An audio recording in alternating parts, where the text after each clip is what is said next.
The standard answer to what are human psychics like tends to be non-existent.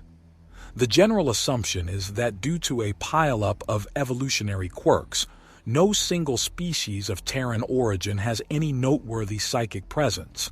This is practically correct, in that you currently won't ever run into a human who will initiate a psychic connection, but functionally, it could not be more wrong. Despite their utter lack of any outwardly identifiable psionic abilities, every single human who makes it to 10 years of age without significant neural damage effectively has undergone more psychic training than the special operatives of most species undergo before their first mission. To better understand how the apparent contradiction between humans have no identifiable psionic abilities and every human child has undergone rigorous psionic training is not a complete impossibility. It helps to be aware of how the human brain is structured. Skipping over a significant amount of details, the human brain consists of two quasi-independent components with a certain amount of supporting hardware that can override higher functions in situations where instinctive instant responses are necessary. This split allows humans a number of advantages in dedicating certain areas of neural circuitry to specific tasks while also performing secondary tasks at the same time. Human imagination is a clear-cut example of this, but that is an aside for another time. What humanity as a whole hasn't been aware of until very recently is that both of the main components are independently psionically active. And almost exclusively, each component uses its own psionics to alternatingly attack the other component, or defend itself from the other component's incoming attacks. For a human being, these attacks are rarely even acknowledged in the first place. The few cases where such attacks are even noticed are often dismissed as the call of the void, a phenomenon that is fairly well documented in human psychology. Since the psionic component to this phenomenon was unknown to humanity, one major theory as to why these sudden self-destructive or violent urges persisted into present-day humanity was that they acted as a sort of self-test, a way for any individual to automatically verify they were still in control of their actions, while marking anyone who wasn't as a social outcast, thus making excessively impulsive individuals less likely to procreate. While the above theory is a reasonable assumption as to the function of these urges and, as best as can be observed, correct, these attacks have a secondary effect. Since the human mind is effectively under attack from early infancy, humans by necessity have utterly ludicrous resistance against psionic attacks, with multiple credible reports citing a human victim of attempted psionic manipulation not even noticing the attempted intrusion. At the same time, though, the human mind develops more complex and dangerous attacks in response to its own steadily increasing resilience.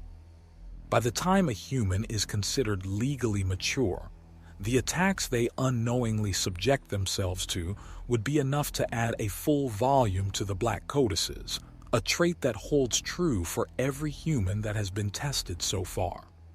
As a personal anecdote and an aside, I was present for the first time the psionic activity from a human volunteer test subject was recorded through artificial means. The connection lasted for less than half a second before the safety features of the recorder forcefully cut it off and initiated a facility-wide lockdown. Meanwhile, the subject reported she had only felt a brief tickle to the back of her neck before the alarms went off, causing significant distress. Thankfully, the facility lockdown procedures did not involve any kind of self-destruct, or I would probably not be standing here today. Also, the subject in question took the chaotic situation well, all things considered. As previously mentioned, the human neural layout also has some supporting hardware near the point where the spine connects to the brain. This section of the brain also has a role in this remarkable system, in that it tightly controls the psychic activity to not reach out. Given the ever-escalating nature of the attacks, this aspect is also trained to an excessive degree, but only in a single direction, inwards. This explains to a significant degree why a human can walk around unshielded without causing every being with a shred of psionic receptiveness to immediately suffer total neurological collapse, but it comes with a major caveat. Combining all of the above findings has given a working theory as to why members of a certain species that shall not be named in this report keep violently self-terminating in the middle of meeting with human trade delegations, while also pulling the morality of these individuals into question. The species in question has been under investigation for illegal psionic manipulation for some time, following a string of high-profile trade deals that were noted as excessively in favor of the aforementioned species. While the investigation is still ongoing, the events on the Excelsis station, specifically the case where an entire trade delegation suddenly tried to attack the armed guards present in the negotiation room and were summarily terminated in self-defense, suggests that in their attempts to manipulate the human delegation, they established a link. On the one hand, all their attempts at manipulation failed, while breaking the connection would have had consequences that they wouldn't be able to simply play off. On the other hand, one of the human delegates reported having a call of the void moment when, in a moment of distraction, they looked at one of the guards.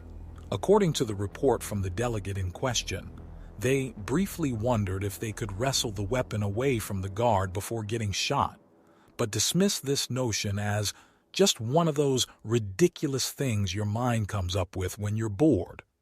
As an aside, the delegate in question had a supporting role that often involved awaiting instructions, and noted that they sometimes entertained themselves with unlikely scenarios. It is my current theory that, in addition to the attempted link for the purposes of psionic manipulation, the members of the group also maintained a local connection to their co-conspirators.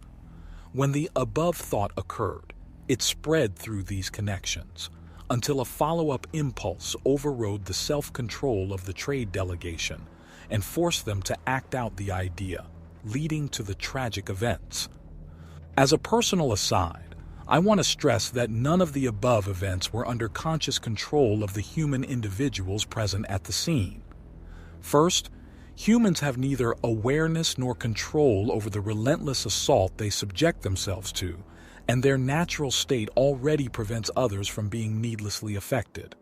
Second, as unintentionally demonstrated, the only psionic abilities common to humanity are exclusively reactionary. They cannot reach out, but they can and will utterly destroy anyone foolish enough to try and intrude upon the sanctuary of the self.